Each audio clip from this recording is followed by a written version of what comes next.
কয়েকদিনের স্বস্তির পর ফের চড়ছে পারদ। কালিম্পংয়ে হাঁসফাঁস অবস্থা। হিমালয়ের কোলেও গরমের চোটে ফ্যান চলছে। আবহাওয়া দপ্তরের পূর্বাভাস, উইকেন্ডে ফের দক্ষিণবঙ্গে গরম বাড়বে।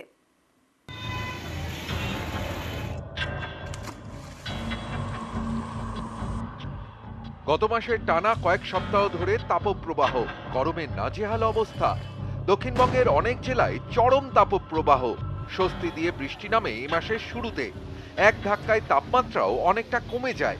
আবহাওয়া দপ্তর জানিয়েছে এই স্বস্তি সাময়িক। আবহাওয়া দপ্তর জানাচ্ছে বৃষ্টি কমবে এবং তাপমাত্রা বাড়বে। উইকেন্ডে ফের দক্ষিণবঙ্গে তাপপ্রবাহের সম্ভাবনা।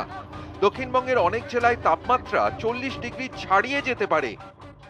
কষ্টের ফিলিংসটা একটু বেশি হবে, কারণ ইন বিটুইন আমরা একটু আরাম পেয়ে গেলাম। ধরুন ঘরের মধ্যে একটা এয়ার কন্ডিশনের মতো ওয়েদার হয়ে গেছিল, সেখান থেকে ধরুন 40-এর কাছাকাছি যদি টেম্পারেচার চলে আসে, তাহলে ন্যাচারালি মানে কষ্টের ফিলিংসটা যথেষ্ট কষ্টদায়ক ফিলিংস আছে আর এই উইকেন্ডে।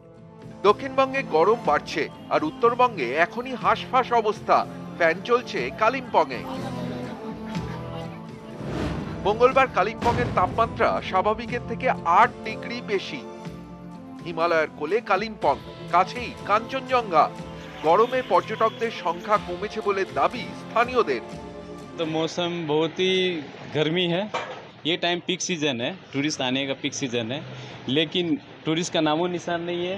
अभी टेम्परेचर यहाँ पर 24, 25, 28 चल रहा है, तो वो उतना में राहत क्या मिलेगा। आज का मौसम बहुत ज़्यादा गर्मी है। बाजार में आदमी सब घूम नहीं रहा है, इसीलिए पार्क में आना जाना है, थोड़ा बहुत आदमी बैठा है।